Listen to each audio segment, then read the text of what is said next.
കർണാടകയിലെ മാംഗ്ലൂരിൽ നിന്ന് കുറച്ച് മാറി ശ്രീബാഗിലു എന്ന് പറയുന്ന ഒരു സ്ഥലത്തുള്ള ഗ്രാമത്തിലാണ് ഈ ഒരു കഥ നടക്കുന്നത്.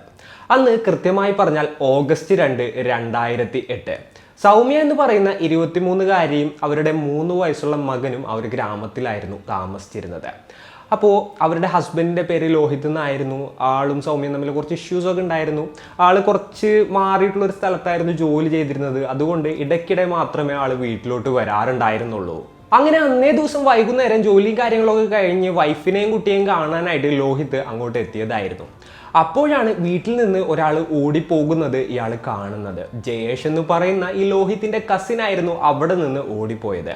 അപ്പോൾ എന്താണ് സംഭവം എന്ന് അറിയുന്നതിന് വേണ്ടിയിട്ട് അയാൾ നേരെ വീടിൻ്റെ അകത്തോട്ട് കയറുകയാണ്. വീടിൻ്റെ അകത്തോട്ട് കയറി ആ ഒരു കാഴ്ച കണ്ട അയാൾ അക്ഷരാർത്ഥത്തിൽ ഷോക്കായി പോവുകയാണ്. അയാൾ ഒച്ച വെക്കാൻ തുടങ്ങി. ഈ സൗണ്ടൊക്കെ കേട്ട് നൈബേഴ്സും മറ്റൊക്കെ അങ്ങോട്ട് ഓടിക്കൂടുകയായിരുന്നു. അവരും ആ ഒരു വീടിനകത്തോട്ട് കയറി ആ ഒരു കാഴ്ച കണ്ടപ്പോൾ അക്ഷരാർത്ഥത്തിൽ നടുങ്ങി പോവുകയായിരുന്നു. കഴുത്തിലും മറ്റും വെട്ടേറ്റ് രക്തത്തിൽ കുളിച്ച് കിടക്കുന്ന സൗമ്യയായിരുന്നു അവർ കണ്ടത്. അവിടെ നിന്ന് കുറച്ച് മാറിയിട്ട് ജിഷ്ണു എന്ന് പറയുന്നവരുടെ 3 വയസ്സുള്ള മകനും തലക്കടിയേറ്റ് മരിച്ചു കിടക്കുന്നുണ്ടായിരുന്നു. ഈ ഒരു വിവരം അറിഞ്ഞ് ഗ്രാമം തന്നെ ഷോക്കായി പോവുകയാണ്. ഉടനെ തന്നെ പോലീസിനെ വിവരം അറിയിച്ചു. പോലീസുകാരും സ്ഥലത്തോട്ടെത്തി ആ ഏരിയ മുഴുവൻ അവരുടെ അണ്ടർ കൺട്രോളിലാക്കുകയായിരുന്നു. അതിനുശേഷം അവർ ഈ ഹസ്ബൻഡിനെയും അതുപോലെ തന്നെ നൈബേഴ്സിനെയും മറ്റും ക്വസ്റ്റ്യൻ ചെയ്യാനായിട്ട് തുടങ്ങി. അതേപോലെ തന്നെ ഫോറൻസിക് ടീമിനെ വിവരം അറിയിക്കുകയും ചെയ്തു. നൈബേഴ്സിനെ മറ്റും ക്വസ്റ്റ്യൻ ചെയ്തപ്പോൾ സൗമ്യ ഒരു പാവം പെൺകുട്ടിയാണെന്നും പറയത്തക്ക ശത്രുക്കളൊന്നും ഇല്ല എന്നുള്ളതും പോലീസിന് മനസ്സിലായി. അതുപോലെ തന്നെ ആ പെൺകുട്ടിയുടെ കഴുത്തിലും അതുപോലെ തന്നെ കാതിലും മറ്റൊക്കെ ഉണ്ടായിരുന്ന ആഭരണങ്ങളും മറ്റും എല്ലാം തന്നെ കളവ് പോയിട്ടുണ്ടായിരുന്നു. അപ്പോൾ ഇതൊരു മോഷണ ശ്രമത്തിനിടയിലുള്ള കൊലപാതകമാണെന്നുള്ളൊരു നിഗമനത്തിലോട്ടായിരുന്നു പോലീസുകാരെത്തിയത്. എന്നാലും അപ്പോഴും പോലീസിൻ്റെ ഒരു സംശയം എന്തായിരുന്നു എന്ന് വെച്ച് കഴിഞ്ഞിട്ടുണ്ടെങ്കിൽ, മോഷ്ടിക്കാൻ വന്നതാണെങ്കിൽ സൗമ്യയെ മാത്രം കൊലപ്പെടുത്തിയാൽ മതി. എന്തുകൊണ്ട് ആ 3 വയസ്സുള്ള പയ്യനെ കൂടെ കൊലപ്പെടുത്തിയെന്നുള്ളത് ഒരു ക്വസ്റ്റ്യൻ മാർക്കായിട്ട് തന്നെ നിൽക്കുകയായിരുന്നു. പോലീസുകാരിങ്ങനെ നൈബേഴ്സിനെ ക്വസ്റ്റ്യൻ ചെയ്യുന്നതിൻ്റെ ഇടയിൽ അവിടെ ഒരു ഇത്തിരി പ്രായമായിട്ടുള്ള ഒരു സ്ത്രീയെ ക്വസ്റ്റ്യൻ ചെയ്തപ്പോൾ ഇവരുടെ കസിൻ അവിടെ നിന്ന് ഓടിപ്പോകുന്നത് അവർ കണ്ടതായിട്ട് പറയുകയാണ്. ജയേഷ് എന്നായിരുന്നു ആളുടെ പേര്. ഹസ്ബൻഡിനെയും ക്വസ്റ്റ്യൻ ചെയ്തപ്പോൾ ഹസ്ബൻഡിൻ്റെ കസിനായിരുന്നു അതായത് ഇവരുടെ അളിയൻ. അപ്പോൾ ആളിങ്ങനെ ഓടിപ്പോകുന്നത് ഹസ്ബൻഡും കണ്ടിട്ടുണ്ടായിരുന്നു. അപ്പോൾ ആരായിരുന്നു സൗമ്യയുടെ അളിയനായിട്ടുള്ള ജയേഷ്? അയാളും സൗമ്യയും തമ്മിലുള്ള ബന്ധം എന്തായിരുന്നു അയാളുടെ ബാക്ക്ഗ്രൗണ്ട്? ഇത്ര ക്രൂരമായിട്ടുള്ള ഒരു കൃത്യം ചെയ്യാനുണ്ടായ കാരണം എന്താണ്? ഇത്തരത്തിലുള്ള കാര്യങ്ങളൊക്കെയാണ് ഇന്നത്തെ വീഡിയോയിലൂടെ നമ്മൾ സംസാരിക്കാൻ പോകുന്നത്. Hello guys, welcome back to the channel. Razeen this side. പോലീസുകാർ ഇൻവെസ്റ്റിഗേറ്റ് ചെയ്തപ്പോൾ അവർക്ക് മനസ്സിലാക്കാനായിട്ട് സാധിച്ചത് സൗമ്യയുടെ ഹസ്ബൻഡിൻ്റെ ഫാമിലിയിൽ നിന്ന് ആരും തന്നെ സൗമ്യയെ കാണാനൊന്നും വരാറുണ്ടായിരുന്നില്ല. ആകപ്പാടെ 1-2 പ്രാവശ്യം വന്നിട്ടുള്ളത് ഈ ജയേഷ് ആയിരുന്നു. അയാൾ അവിടെ വന്ന് പ്രശ്നം ഉണ്ടാക്കാറായിരുന്നു പതിവ്. അതായത് സൗമ്യയുടെ അടുത്ത് പണവും ഗോൾഡും ബാക്കിയുള്ള കാര്യങ്ങളൊക്കെ ചോദിക്കും. അപ്പോൾ സൗമ്യ അത് കൊടുക്കാൻ പറ്റില്ല എന്ന് പറയും. അങ്ങനെ ഒച്ചബഹളമൊക്കെ ഉണ്ടാവും. നൈബേഴ്സൊക്കെ ഇതൊക്കെ കണ്ടിട്ടുള്ള ആളുകൾ തന്നെയായിരുന്നു. സോ അയാൾ തന്നെയായിരിക്കാം ഇത്തരത്തിലുള്ള ഒരു കൊലപാതകത്തിൻ്റെ പിന്നിലെന്നുള്ള ഒരു നിഗമനത്തിലോട്ട് പോലീസുകാർ എത്തുകയാണ്. അപ്പോൾ ജയേഷ് ആരാണെന്ന് നോക്കുകയാണെന്നുണ്ടെങ്കിൽ 20 വയസ്സായിരുന്നു ആ സമയത്ത് അയാളുടെ പ്രായം. അയാൾ മുൻപും കുറച്ച് ക്രിമിനൽ ആക്ടിവിറ്റീസിലൊക്കെ ഏർപ്പെട്ടിരുന്ന ഒരാളാണ്. അപ്പോൾ ഇയാളെക്കുറിച്ച് കൂടുതലായിട്ട് അന്വേഷിച്ചപ്പോൾ ഇയാൾക്ക് വളരെ ക്ലോസ് ആയിട്ടുള്ള ഒരു സുഹൃത്തുണ്ട്. സമീർ എന്നായിരുന്നു ആളുടെ പേര്. ചെറുപ്പത്തിൽ തുടങ്ങിയിട്ട് ഇവർ ഒരുമിച്ചായിരുന്നു. അങ്ങനെ പോലീസുകാർ ഈ ജയേഷിനെ അന്വേഷിച്ചിറങ്ങി. എന്നാൽ അയാളെ ട്രാക്ക് ചെയ്തിട്ട് പിടികൂടാനായിട്ട് സാധിച്ചില്ല. അങ്ങനെയാണ് പോലീസുകാർ നേരെ സമീറിൻ്റെ അടുത്തോട്ട് ചെല്ലുന്നത്. എന്നിട്ട് അയാളെ ക്വസ്റ്റ്യൻ ചെയ്തു. അപ്പോൾ ജയേഷ് എവിടെ പോയി, അയാൾ എന്തൊക്കെയാണ് ചെയ്തതെന്നുള്ളത് എനിക്ക് അറിയോ തുടങ്ങിയിട്ടുള്ള കാര്യങ്ങളൊക്കെ ആയിരുന്നു ഈ സമീറിൻ്റെ അടുത്ത് ചോദിച്ചത്. സമീർ തനിക്കൊന്നും അറിയില്ല എന്നുള്ളൊരു തരത്തിലായിരുന്നു പോലീസിൻ്റെ അടുത്ത് മറുപടി പറഞ്ഞത്. എന്നാൽ സമീറിനെ കണ്ടിട്ട് ജയേഷ് അവിടെ നിന്ന് പോകുള്ളൂ എന്നുള്ള ഒരു ഐഡിയ പോലീസിനുണ്ടായിരുന്നു. കാരണം ഇവർ അത്രയും തിക്കായിട്ടുള്ള ഫ്രണ്ട്സ് ആയിരുന്നു. സോ പോലീസുകാർ ഇയാളെ കസ്റ്റഡിയിലെടുത്ത് നല്ല രീതിയിൽ ക്വസ്റ്റ്യൻ ചെയ്യുകയായിരുന്നു. അവസാനം സമീർ 1-2 കാര്യങ്ങൾ പോലീസിൻ്റെ അടുത്ത് പറയുകയായിരുന്നു. ജയേഷ് വന്നിട്ടുണ്ടായിരുന്നെന്നും പണയം വെക്കാനായിട്ടൊരു മാല തന്നിട്ടുണ്ടായിരുന്നെന്നുമായിരുന്നു അത്. അതുപോലെ തന്നെ അത് ആരൊക്കെയോ കൊലപ്പെടുത്തിയിട്ട് കൊണ്ടുവന്നതാണെന്ന് തനിക്ക് അറിയില്ലായിരുന്നെന്നും ഈ സമീർ കൂട്ടിച്ചേർക്കുകയാണ്. അപ്പോൾ പോലീസുകാർ ആ മാല എവിടെയെന്ന് ചോദിച്ചു. അപ്പോൾ ആൾ പറഞ്ഞു താൻ തൻ്റെ അമ്മയുടെ കയ്യിലാണ് കൊടുത്തത്, അതായത് പണയം വെക്കുന്നതിന് വേണ്ടിയിട്ട്. അങ്ങനെ നേരെ പോലീസുകാർ ഇയാളുടെ അമ്മയുടെ അടുത്ത് പോയിട്ട് ക്വസ്റ്റ്യൻ ചെയ്യുകയായിരുന്നു. അപ്പോൾ അമ്മ പറഞ്ഞു അവിടെ അടുത്തുള്ളൊരു കടയിൽ പണയം വെച്ചിട്ടുണ്ടെന്ന് പറഞ്ഞു. നേരെ ആ ഒരു കടയിൽ പോയിട്ട് പോലീസുകാർ ആ ഓർണമെൻറ്റ് റിക്കവർ ചെയ്യുകയായിരുന്നു. പിന്നീട് ആ ഒരു മാല ഇതേപോലെ ഇവരുടേത് തന്നെയാണെന്ന് നൈബേഴ്സിനെയും വെച്ചും അതുപോലെ തന്നെ ഹസ്ബൻഡിനെയും വെച്ച് കൺഫേം ചെയ്യുകയായിരുന്നു. ഇതിനുശേഷം ജയേഷ് എവിടെ പോയെന്നുള്ളതിനെ കുറിച്ചിട്ട് സമീറിനോട് ചോദിച്ചു. ഒരുപാട് തവണ ക്വസ്റ്റ്യൻ ചെയ്തു, പല രീതിയിൽ ക്വസ്റ്റ്യൻ ചെയ്തു. എന്നാൽ സമീർ പിന്നീട് പറഞ്ഞതെല്ലാം തന്നെ തനിക്കൊന്നും അറിയില്ല എന്നുള്ളതായിരുന്നു. അപ്പോൾ ഇതിൽ കൂടുതലൊന്നും സമീറിന് അറിയാൻ സാധ്യതയില്ല എന്നുള്ളത് പോലീസുകാരൻ മനസ്സിലാക്കുകയാണ്. എന്നാലും അവർ സമീറിനെ ഫോളോ ചെയ്തുകൊണ്ടേയിരുന്നു. അങ്ങനെ ദിവസങ്ങൾ കഴിഞ്ഞു, ആഴ്ചകൾ കഴിഞ്ഞു, മാസങ്ങൾ കഴിഞ്ഞു, വർഷങ്ങൾ കഴിഞ്ഞു. എന്നിട്ടും ജയേഷിനെ കുറിച്ചിട്ട് പോലീസിന് യാതൊരു ഐഡിയയും ഉണ്ടായിരുന്നില്ല. ഇയാൾ കേരളത്തിലോട്ട് രക്ഷപ്പെട്ടു പോയി എന്നുള്ള ഒരു ഇൻഫർമേഷൻ പോലീസിന് ലഭിച്ചിട്ടുണ്ടായിരുന്നു. എന്നാലും കേരളത്തിൽ അന്വേഷിച്ചിട്ടും അയാളെ കുറിച്ചിട്ട് ഒന്നും തന്നെ പോലീസിന് കണ്ടെത്താനായിട്ട് സാധിച്ചിട്ടുണ്ടായിരുന്നില്ല. വർഷങ്ങൾ കഴിഞ്ഞു. ഒക്ടോബർ 7, 2012 പിന്നീട് ഈ കഥയുടെ സെക്കൻഡ് പാർട്ട് നടക്കുന്നത് കേരളത്തിലാണ്. അവിടെ ആലപ്പുഴയിൽ രണ്ടുപേരും മദ്യപിച്ചിട്ട് ഒരു സ്ത്രീയുടെ അടുത്ത് മോശമായിട്ട് പെരുമാറുകയായിരുന്നു. അനസ്, ഷാഹിർ എന്ന് പറയുന്ന രണ്ടുപേരായിരുന്നു ആ ഒരു സ്ത്രീയുടെ അടുത്ത് മോശമായിട്ട് പെരുമാറിയത്. അപ്പോൾ ഈ സ്ത്രീ ഒച്ച വെച്ചു. അതുപോലെ തന്നെ നാട്ടുകാർ കൂടി ഇവരെ രണ്ടുപേരെയും എന്താ പറയുക എടുത്തിട്ട് അടിക്കുകയായിരുന്നു. അപ്പോൾ അതിൻ്റെ ഇടയിൽ ഈ ഒരു ഷാഹിർ എന്ന് പറയുന്ന ആൾ അവിടെ നിന്ന് നാട്ടുകാരുടെ കയ്യിൽ നിന്ന് എസ്കേപ്പ് ആയിട്ട് ഓടി രക്ഷപ്പെട്ടു. ഈ അനസിനെ ആണെന്നുണ്ടെങ്കിൽ നാട്ടുകാർ പിടിച്ചു വെക്കുകയും ചെയ്തു. അപ്പോൾ ഈ ഷാഹിറിൻ്റെ പിന്നാലെ ആളുകൾ ഓടുന്നുണ്ടായിരുന്നു. ഇയാൾ ഓടി അവസാനം ഒരു തെങ്ങ് കണ്ടപ്പോൾ ആ ഒരു തെങ്ങിൻ്റെ മുകളിൽ കയറിയിരിക്കുകയായിരുന്നു. ആള് തെങ്ങിൻ്റെ മുകളിൽ കയറിയിട്ട് പിന്നെ താഴോട്ട് വന്നില്ല.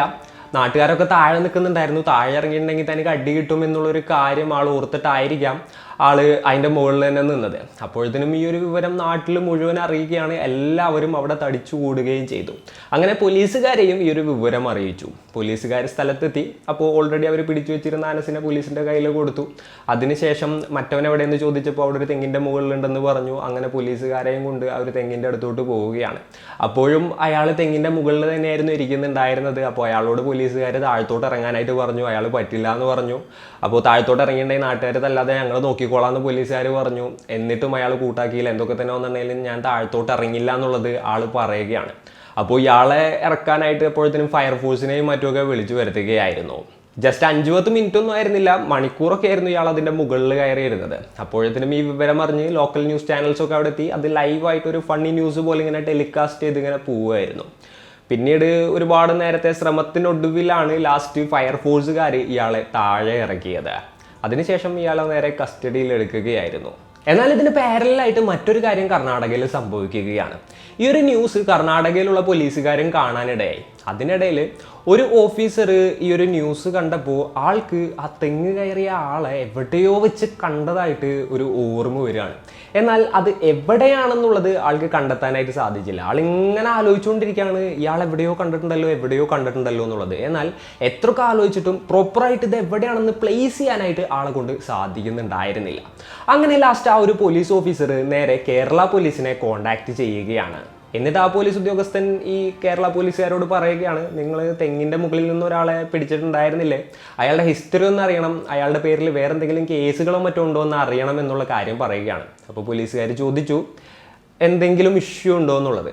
അപ്പോൾ ഈ കർണാടക പോലീസുകാരൻ പറഞ്ഞു, അയാളെ ഞാൻ എവിടെയോ കണ്ടിട്ടുണ്ട്, അതേപോലെ തന്നെ എനിക്ക് നന്നായിട്ട് അറിയാം, ബട്ട് ഏതാണ് കേസ് എന്നുള്ളത് എനിക്ക് മനസ്സിലാക്കാനായിട്ട് സാധിക്കുന്നില്ല. സോ നിങ്ങൾ അവനൊന്ന് ക്വസ്റ്റ്യൻ ചെയ്ത് കഴിഞ്ഞിട്ടുണ്ടെന്നുണ്ടെങ്കിൽ അതിലൊരു ക്ലാരിറ്റി കിട്ടും. അപ്പോൾ എനിക്ക് എന്തൊക്കെയോ സംശയങ്ങളുണ്ട്, എന്നാൽ ഏതാണ് എന്താണെന്നുള്ളത് എനിക്കിപ്പോൾ വ്യക്തമായിട്ട് കിട്ടുന്നില്ല എന്നുള്ളൊരു കാര്യം ആ ഒരു പോലീസ് ഉദ്യോഗസ്ഥൻ കേരള പോലീസിനോട് പറയുകയാണ്. അങ്ങനെ കേരള പോലീസുകാർ അയാളെ നല്ല രീതിയിൽ ക്വസ്റ്റ്യൻ ചെയ്യുകയായിരുന്നു. ഷാഹിറിനെ ക്വസ്റ്റ്യൻ ചെയ്തപ്പോൾ ആൾ പറഞ്ഞു, ആൾ കേരളത്തിലാണ് താമസം, റായ എന്ന് പറയുന്ന ഒരു സ്ത്രീയാണ് കല്യാണം കഴിച്ചിരിക്കുന്നത്, കുട്ടിയും കാര്യങ്ങളൊക്കെ ഉണ്ട്, അങ്ങനെയുള്ള കാര്യങ്ങളെല്ലാം തന്നെ പറഞ്ഞു. എന്നാൽ ഐഡൻറ്റിഫിക്കേഷൻ ആയിട്ടുള്ള ഡോക്യുമെൻറ്റ്സ് ഒക്കെ ചോദിച്ചപ്പോൾ ഇത്തരത്തിലുള്ള യാതൊരു ഡോക്യുമെൻറ്റ്സും ആളുടെ കയ്യിലുണ്ടായിരുന്നില്ല.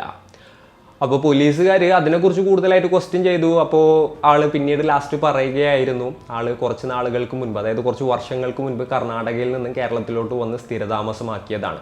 പിന്നീട് കുറച്ചുകൂടെ ക്വസ്റ്റ്യൻ ചെയ്തപ്പോൾ ആൾ പറഞ്ഞു റീസെൻ്റ് ആയിട്ടായിരുന്നു ആൾ ഇസ്ലാമിലോട്ട് മതം മാറിയത് എന്നുള്ള കാര്യം. അപ്പോൾ അതിനു മുൻപ് എന്തായിരുന്നു പേര്, കാര്യങ്ങൾ എല്ലാം തന്നെ ചോദിച്ചപ്പോൾ ജയേഷ് എന്നായിരുന്നു തൻ്റെ പേരെന്നുള്ള കാര്യം പോലീസുകാരോട് അയാൾ പറയുകയാണ്. അപ്പോൾ ഈ വിവരങ്ങളെല്ലാം തന്നെ കർണാടക പോലീസിനെയും കേരള പോലീസുകാർ അറിയിക്കുകയായിരുന്നു. അങ്ങനെ അവരിവിടെ എത്തി അവർക്ക് ജയേഷിനെ മനസ്സിലാവുകയും ചെയ്തു. വർഷങ്ങൾക്ക് മുൻപ് ഇരട്ടക്കൊലപാതകം നടത്തി മുങ്ങിയ ആളാണതെന്നുള്ളത് അവർ കൺഫേം ചെയ്യുകയായിരുന്നു. അതിനുശേഷം അയാളെ നേരെ കർണാടകയിലോട്ട് കൊണ്ടുപോവുകയായിരുന്നു ബാക്കിയുള്ള പ്രൊസീജിങ്സിനും കാര്യങ്ങൾക്കൊക്കെ വേണ്ടിയിട്ട്.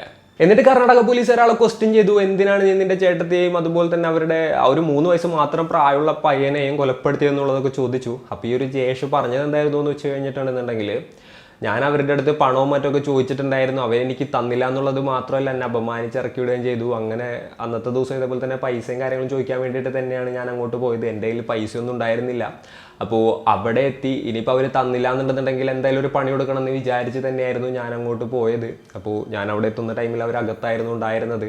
അപ്പോൾ അവരുടെ അടുത്ത് പൈസ ചോദിച്ചപ്പോൾ അവർ പറ്റില്ല എന്ന് പറഞ്ഞ് ഒച്ച വെക്കാനായിട്ട് തുടങ്ങി. ആ ഒരു ടൈമിൽ നേരെ കഴുത്തിൽ പോയി പിടിക്കുകയും അതുപോലെ തന്നെ ഓൾറെഡി കൊണ്ടുവന്നിരുന്ന ആ ഒരു കത്തിയെടുത്ത് അവരുടെ കഴുത്തിലും മറ്റും കുത്തുകയും ആയിരുന്നു എന്നായിരുന്നു ഇയാൾ പോലീസിൻ്റെ അടുത്ത് പറഞ്ഞത്. അതിനുശേഷം ആ ഒരു സ്ത്രീയുടെ കഴുത്തിലും കയ്യിലും കാലിലൊക്കെ ഉണ്ടായിരുന്ന ആഭരണങ്ങളെല്ലാം തന്നെ ഇയാളെടുത്തു. എന്നിട്ട് ഇങ്ങനെ പോകാൻ നേരത്താണ് ആ 3 വയസ്സുള്ള പയ്യൻ അവിടെ നിൽക്കുന്നത് ആൾ കാണുന്നത്. അപ്പോൾ ഈ പയ്യൻ എന്താണെന്നുണ്ടെങ്കിൽ തന്നെ തിരിച്ചറിയാനായിട്ട് സാധിക്കുമെന്നും ഈ പയ്യനത് കണ്ടതുകൊണ്ട് തന്നെ താൻ രക്ഷപ്പെടില്ല എന്നുള്ള ഒരു ബോധം അയാൾക്ക് ഉണ്ടായിരുന്നത് കൊണ്ട് അയാൾ എന്താ ചെയ്തതെന്ന് വെച്ച് കഴിഞ്ഞിട്ടുണ്ടെങ്കിൽ അമ്മിയുടെ മറ്റേ ഒരു കല്ലില്ലേ, അപ്പോൾ ആ ഒരു അമ്മിക്കോഴ അതെടുത്ത് കഴിഞ്ഞിട്ട് ആ ഒരു പയ്യൻ്റെ തലക്കടിക്കുകയായിരുന്നു. അതിനുശേഷം ആ കത്തിയും അമ്മിക്കോഴയും എടുത്തിട്ടായിരുന്നു അയാൾ അവിടെ നിന്ന് എസ്കേപ്പ് ആയത്. അതാണ് ഇതേപോലെ തന്നെ ആ സ്ത്രീയുടെ ഹസ്ബൻഡും അതുപോലെ തന്നെ നൈബേഴ്സിൽ ചിലരും കണ്ടത്. പിന്നീട് ആൾ നൈസായിട്ട് കേരളത്തിലോട്ട് വന്നിട്ട് ആലപ്പുഴ, കൊല്ലം ഭാഗത്തുള്ള പല സ്ഥലങ്ങളിലും മാറി മാറി താമസിക്കുകയായിരുന്നു. അതുപോലെ തന്നെ ഒരു വിവാഹവും കഴിച്ചതായിട്ട് ഒരു കുട്ടിയൊക്കെ ആയിട്ട് സുഖമായിട്ട് ജീവിക്കുകയായിരുന്നു. അതിനിടയിലാണ് ആളുടെ സുഹൃത്തായിട്ടുള്ള അനസിനെ തൻ്റെ വീടിൻ്റെ അടുത്തോട്ട് വിളിക്കുന്നതും അതുപോലെ തന്നെ അവരവിടെ നിന്ന് മദ്യപിക്കുന്നതും പിന്നീട് ഇത്തരത്തിലുള്ള പ്രശ്നങ്ങളെല്ലാം തന്നെ ഉണ്ടാകുന്നതും. ഫൈനലി ഇയാളെ കോടതിയിൽ ഹാജരാക്കുകയായിരുന്നു. കോടതി ഇയാൾക്ക് 2016 തൂക്കുകയറി ശിക്ഷ വിധിക്കുകയായിരുന്നു. വധശിക്ഷയായിരുന്നു വിധിച്ചത്. എന്നാൽ ഇതിനെതിരെ അപ്പീൽ ചെയ്തുകൊണ്ട് അയാൾ ഹൈക്കോടതിയിൽ പോവുകയായിരുന്നു. ഹൈക്കോടതി ആ ഒരു വധശിക്ഷ ഇളവ് ചെയ്ത് ജീവപര്യന്തം തടവ് ശിക്ഷയാക്കി വിധിക്കുകയുണ്ടായി. ഇപ്പോൾ കറൻ്റ്ലി ആൾ ജയിലിലാണുള്ളത്. അപ്പോൾ ഇന്നത്തെ ഒരു വീഡിയോയിൽ ഇത്രയൊക്കെയാണ് പറയാനുള്ളത്. ഈ ഒരു സ്റ്റോറി കേട്ടപ്പോൾ നിങ്ങൾക്ക് എന്താണ് തോന്നിയത്? നിങ്ങളുടെ തോട്ട്സും മറ്റും എന്തൊക്കെയാണെന്നുണ്ടെങ്കിലും താഴെ കമൻറ്റുകളായിട്ട് രേഖപ്പെടുത്തുക. അപ്പോൾ and it's me Radeen signing off. Peace. Stay peaceful guys. Stay safe.